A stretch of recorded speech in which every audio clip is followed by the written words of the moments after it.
Did I forward to you the information about the villages, or did I fail to do that? The last I heard, it was a village outside of Gorka, but that's the last I heard a couple months ago. Okay, well, things have changed, and I should have forwarded to you the details, because we now have a lot of rich information.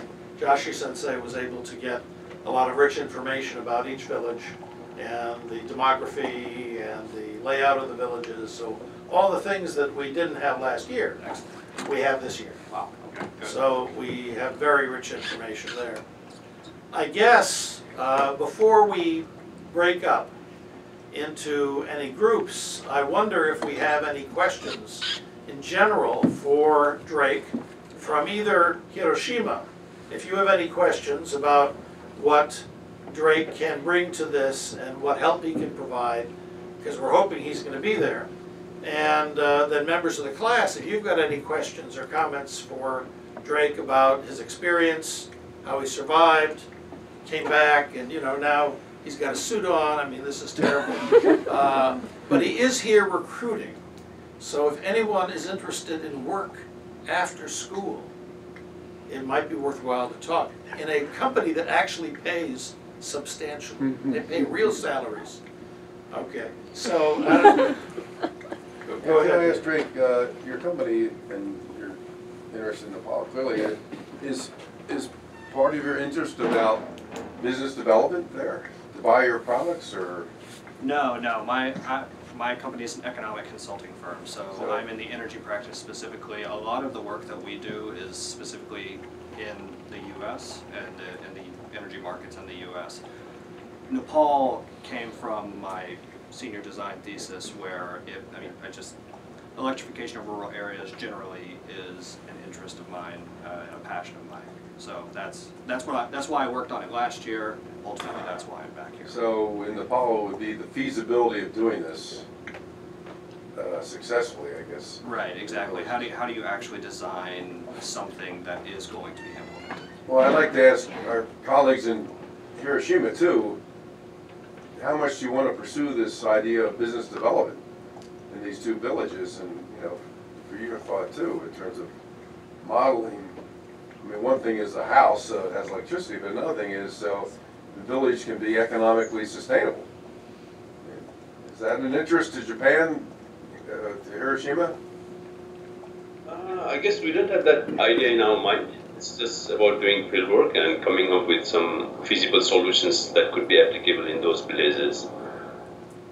Dr. Gibson, to your point, whenever considering the demand for electric power, you're going to have to consider the possibility of development and of growth. So that's part of the model. Right. That's going to have to be part of the model, because if you install generation to appease demand today, in 5 years, then clearly you're not going to have enough generation, at least ideally. So that'll be integrated within the model. And, Good. And the degree to which that's integrated is kind of up to. And that would all be customized to local realities, clearly. Exactly. any questions from Hiroshima for Drake? Any things you want to pose to him?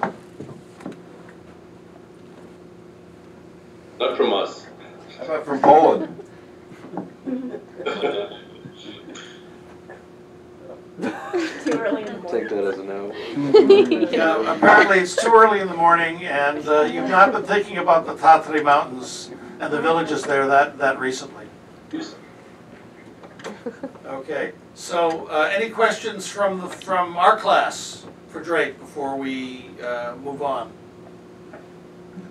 I mean, we're breaking off into smaller groups now, right? It'd be good for Japan to hear Deborah too. We're about to do that. Yeah, before Japan signs off, we are very fortunate to have Deborah Dwansik, who works with IC Squared, and she is responsible for some of the most interesting programs from students' perspective that IC Squared offers, their internship programs.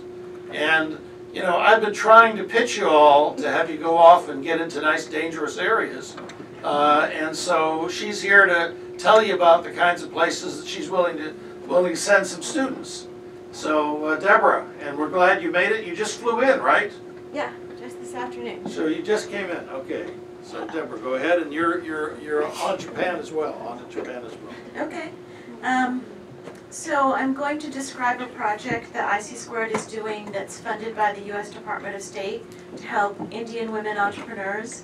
And for anyone, but especially for UT students, if you want to take a look at it now on the website, it's if you go to the IC Squared page, which is ic2.utexas.edu, and click on the Global Commercialization Group, and then on Opportunities, you'll see the summer internship described.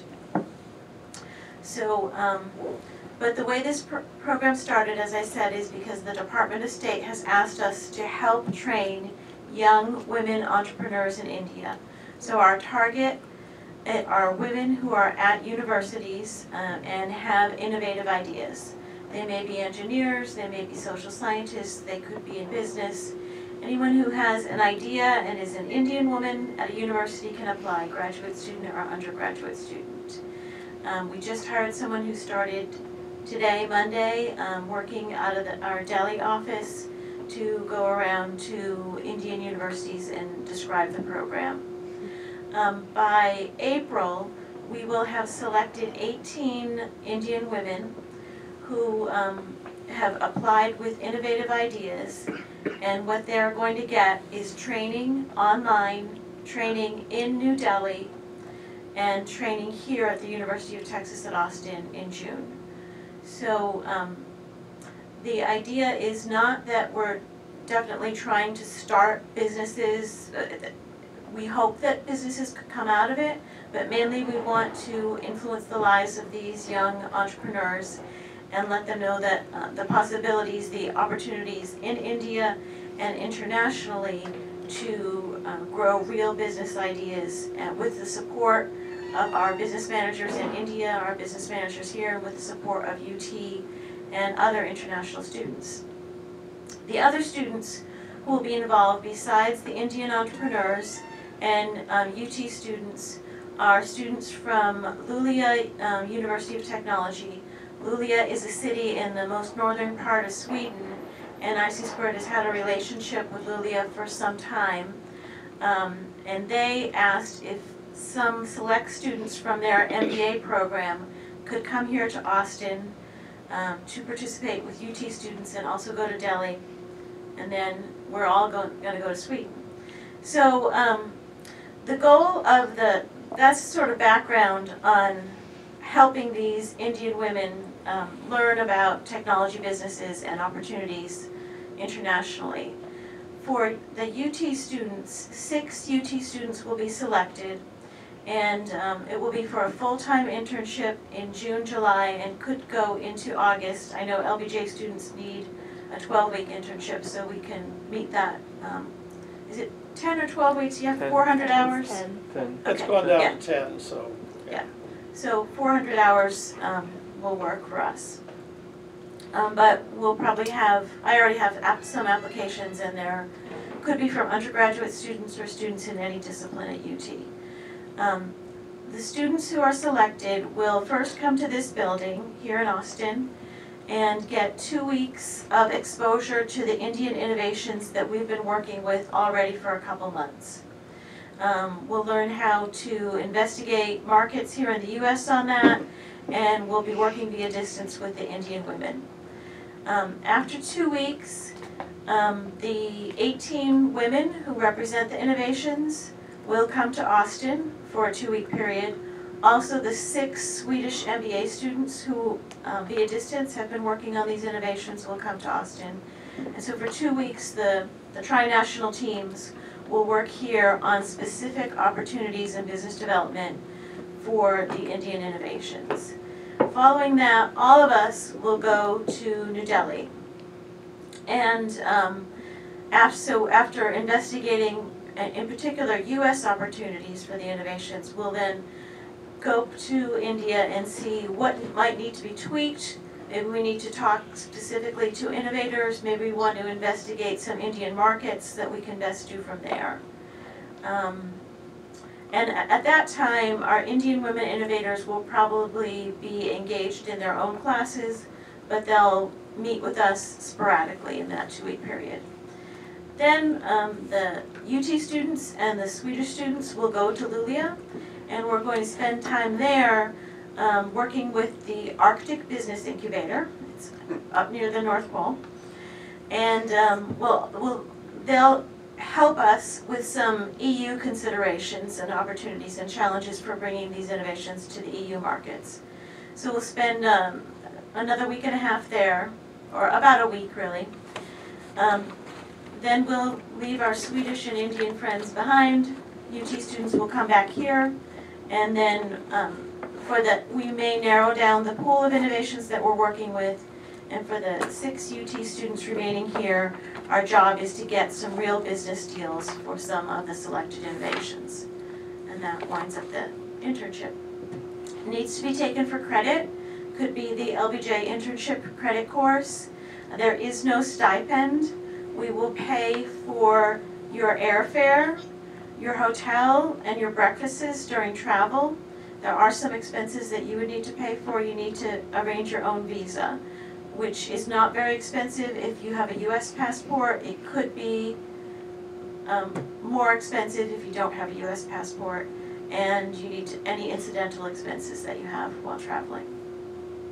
Did you also talk about Nexus and the Nepal connection with, because that's the one thing we want to hit. Right, yeah. So we received this funding from the U.S. Department of State specifically to help the Indian women entrepreneurs, new baby entrepreneurs, after we began a hub in New Delhi called Nexus. It's a startup hub and an education hub for entrepreneurship in India. It's at the American Center, which is part of the U.S. Embassy in New Delhi.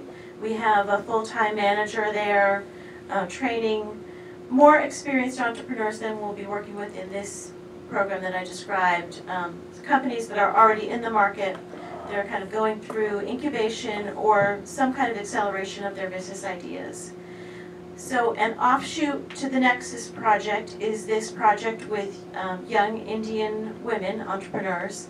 A second offshoot is that we've started a 5-country program to extend what Nexus is doing for Indian entrepreneurs, and that includes Nepal, also Bangladesh, Bhutan, and Sri Lanka, and more rural areas of India, particularly the northeast of India. So, and that is about an 18-month program that we've just begun a few months ago. And next month, Cliff Zingrath from IC Square, who's point man for this, I guess, a little bit. Cliff is the manager for the 5-country program. He'll be in Nepal, and we'd like to explore who he might meet with so we can get some leverage, because he's going to do a call in all these countries, but Nepal is our concern, looking for entrepreneurs that want to be part of this. And there'll be State Department funding, so it might be a link to what our students are doing here in terms of these rural villages and business development. We're looking for people that can be entrepreneurial leaders in fostering these efforts within the country. They could be incubator managers, they could be technology transfer people, they could be students that are interested in doing this kind of activity. So there'll be an open call in Nepal and these other countries to select these people like we selected the women in India, the same thing. So it could lead to some interesting synergies to think about in terms of what David and you are doing in Nepal, I think. Is this the camera for our Nepalese? Yeah. Okay, yeah. So Cliff is pretty much already engaged in this. If you might want to look at the website for the Nexus Startup Hub. Nexus is N-E-X-U-S, Nexus Startup Hub. And the first thing that's going to happen, this will happen in New Delhi, is not entrepreneurs, but people who manage incubators or manage entrepreneurship resources or other centers that help young business people or startups. They will be coming to New Delhi. Expenses will be covered for those who are selected for training on how managers can help young entrepreneurs. Questions from students about the internship or people from Nepal about the State Department program? It's funny you point out. I'm talking to the screen, and I should be talking to the camera. gotta get out my media skills a little bit. That's an Andy Cohen moment. So tell your colleagues at the LBJ school about the internship. If you look at the website, resumes need to get in this week. Possibly we might extend that to next week, but to be competitive, I need to see resumes as soon as possible. Now, this may not provide any funding at this stage, although what a heck of a set of travel opportunities. You know, had I been in graduate school, this would have been a very sweet deal. Sweden in July is going to be beautiful. Yeah, particularly in northern Sweden, that's going to be just gorgeous. You know, to go swimming in cold pools, you know, in the middle of July, you just, you know, you can't even describe how nice that is when it's hot and, you know, you've got 24-hour sun. Zucker Park. You know, I guess you can, Zucker Park. Okay, we have that here. But let's say there must be some questions. Somebody must be interested in this internship plus. These people might be The other thing is, once you are involved with IC Squared, they may hire you for a job and pay you in Sweden. in Sweden or here or India. So, Should The your students people- press the record button? I don't think it's working. I don't think these are working right now. We're using these guys. Here. Okay. My list. So the people who are going to be in this internship are going to be working with young female Indian entrepreneurs who are innovating with technology of some sort. Can you talk about some of the innovations you've seen in the past or that you expect to see, or at least the sectors? So technology, very broadly defined. So in typical IC Squared training courses, we define technology as any kind of scientific advancement. We will be very broad when we're selecting these Indian women. Motivation and desire to go forward with an innovative idea is the main criteria. I expect that we will get some pretty advanced technologies from engineering students, any kind of engineering, chemical engineering, materials engineering, software engineering. We may get some advanced innovative ideas in biotech, or we may just get some social entrepreneurship ideas. We may get grassroots entrepreneurship that we typically in an IC Squared program wouldn't think of as technology, but if it, in some way it's doing something different, we're not going to accept business ideas that are tourism or just providing a service. The reason IC Squared Institute is particularly interested in businesses that are innovative is because they tend to result in more sustainable businesses that lead to more economic growth, more jobs, not just one person doing something. So I didn't answer your question because this is the first year of the program and I don't know what we'll get. But as we hope to get more than 100, perhaps hundreds of applications. And the innovative idea is important, but more important is the motivation of the young woman who wants to go forward with it. Maybe you wonder because do you need to have some scientific understanding in order to help these women? No, that's their job. If they have a scientific innovation to explain it in non-technical terms. And our managers who've been doing this for decades don't necessarily have scientific backgrounds. They have business backgrounds. I was just going to say, I see the link to the opportunity in India online, but where's the one in Sweden? If you read the description, there is only one internship. It involves a trip to India and going from New Delhi to Luleå, Sweden. Okay. With the Nexus? Right? Yes. Okay, thank you. Okay, now I want to put in a pitch for this even more than the fact the one that I gave. You know, when I was a graduate student, there was a program that in Geneva that was available, and I went ahead and was able to convince, drafted the letter of recommendation from the dean over there, since nobody typically did those sorts of things.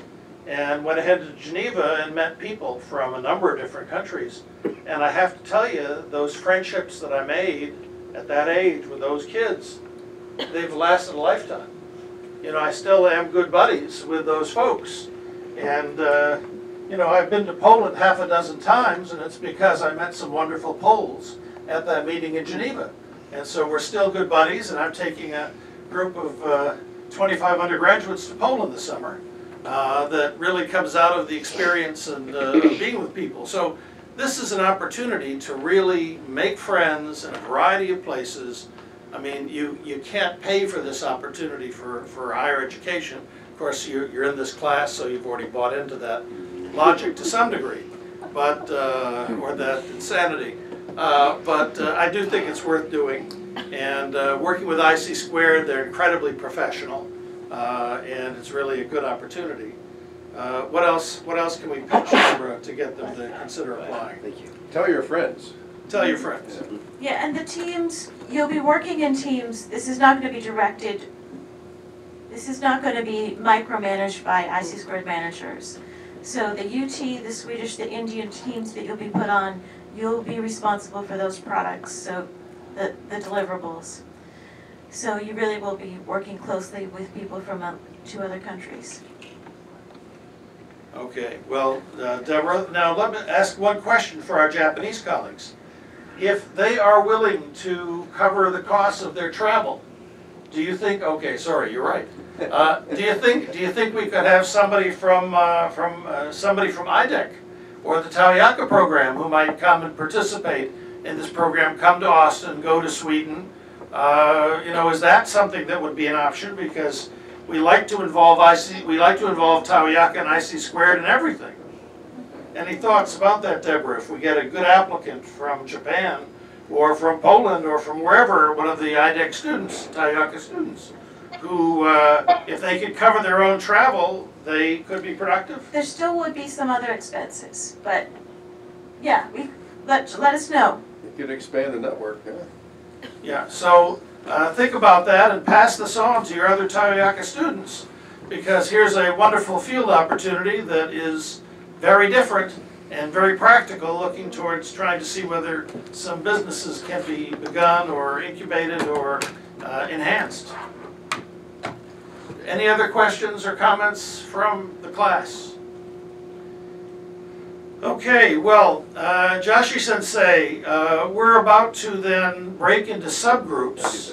Okay, thank you, Deborah, you're right. Thank you very much. She came here from the airport. This is really very nice of you to, you know, you're probably, I don't know where you're coming from, but it's nice to have come here, you know. So, thanks very much. We hope we get some applicants for you. That's right, hope we get some applicants. Okay. So, we're about to break here into subgroups to begin having people think through what they're going to be doing over the next week. And we need to eventually get something in writing to you, Joshi Sensei. I do have the list of all the students who are going. I'm going to pass it around to make sure all the information is correct. And I'm also going to ask all the students here to confirm whether they are certain, whether they are probable, or whether they're unlikely to go. So, you know, to give some idea so that when Joshi Sensei is trying to organize housing,